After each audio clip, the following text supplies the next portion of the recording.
মমতা বাড়ি চেষ্টা করছে মুসলমানদেরকে যা বোঝানো বুঝিয়েছি, এবারে হিন্দুদেরকে ম্যানেজ করতে হবে। মুসলমানদেরকে বাঘ দেখাবো, বিজেপি নামক বাঘ, বাঘ আসছে, বাঘ আসছে, বাঘ আসছে, আমি তাহলে খেয়ে নেবে।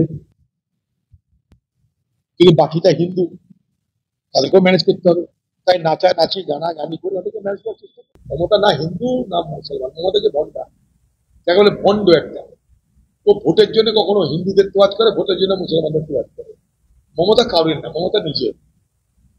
আজকে পশ্চিমবঙ্গতে এর আগে কখনো দেখিনি আমরা যে বিধানসভার মধ্যে একটা মুখ্যমন্ত্রী, সে কত বড় হিন্দু, তার জন্য তাকে ভাষণ রাখতে হয়। এই বাংলার বিধানসভায় এই দৃশ্য আমরা কখনো দেখি। তাকে বলতে হয় যে আমার শিবের দিকে তাকিয়ে মাথা দিয়ে তাকে ঘুমা। সে যখন ঘুমায় তাকে শিব তাকে মাথায় আশীর্বাদ করে, কেউ তাকে কিছু করতে পারে না। তাই শিবের ভরসায় দিদি আমাদের, শিবের ভরসায় শিবানী ঘুমায়। এ বাংলায় দেখতে পাচ্ছি এটা। আর এ বাংলায় আরেকটা দেখছি, বিধানসভার মধ্যে দিদি হিন্দুত্ব কত বড় হিন্দুত্ব প্রমাণের চেষ্টা করছে। অথচ নবদ্বীপে দোলের সময় খুশি করার জন্য তিনি সেখানে মাছ মাংস বন্ধ করে দিচ্ছেন।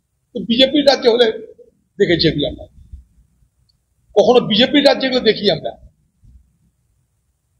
আগামী দিনে তো এটাও বলবে দিদি যে ভাই দোল হচ্ছে, তোমাদের শুক্রবারের আজান টাজান দেওয়া বন্ধ করবে, বলতে পারে।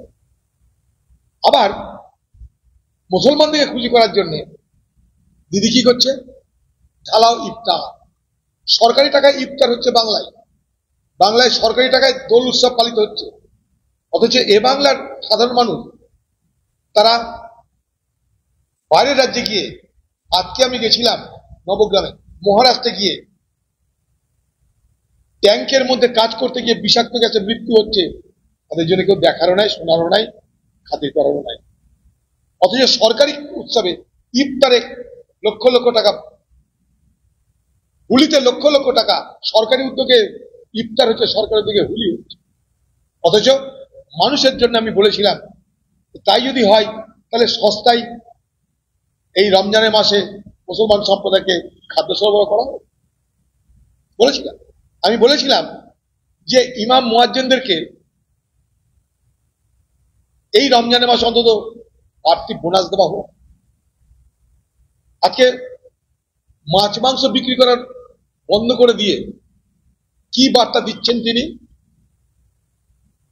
মাছ মাংসের বিক্রেতা কারা হয়? সাধারণত খাসির মাংসের বিক্রেতা হয় মুসলমানরা।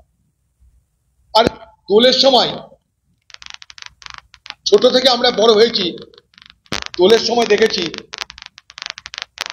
যে বাঙালির ঘরে ঘরে উৎসব পালনে মাংস খাওয়ার রেওয়াজ আছে।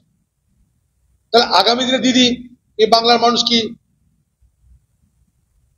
দোলে পরবে মাংস খেতে পারবে না? আপনি কি সেই বিধান দিচ্ছেন? আপনি হিন্দু মুসলমানের বিভাজনের রাজনীতি করছেন কেন? এতদিন তো শান্তির, এতদিন তো নবদ্বীপে কোনো অসুবিধা হয়নি। এতদিন নবদ্বীপে দোল পালনের জন্য মাছ মাংসের দোকান বন্ধ করার প্রয়োজন পড়েনি। বাঙালি মানে মাছ খাই, বাঙালির উৎসবে প্রসাদ হয় মাছ, প্রসাদ হয় মাংস। হিন্দুদের উৎসবে, জেনে রাখুন, হিন্দুদের উৎসবে ভগবানের আরাধনায় মাছ মাংস প্রসাদ হয়, প্রসাদ। শিবের সামনে ঘুমিয়ে বাংলার শিবানী আপনি জানেন না যে হিন্দুদের উৎসবে, হিন্দুদের দেবী আরাধনায়, দেব আরাধনায় মাছ মাংস এগুলো প্রসাদ হয়? তা যদি হয়, আপনি কোন আক্কেলে আপনি মাছ মাংসের দোকান বন্ধ করার নিদান দিচ্ছেন? আপনি এইভাবে বাংলার সমাজকে হিন্দু আর মুসলমানের মধ্যে বিভাজিত করতে পারেন না। আপনার দলের এমএলএরা, বিজেপির এমএলএরা, তারা কি আরম্ভ করেছে পশ্চিমবঙ্গে?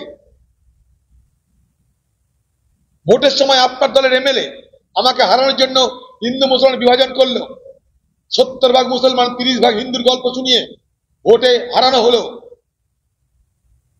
হিন্দুদেরকে ভয় দেখানো হলো, আপনাদের তরফ থেকে হিন্দুদেরকে ভয় দেখানো হলো, হিন্দু এক হও তাহলে মুসলমান মারবে।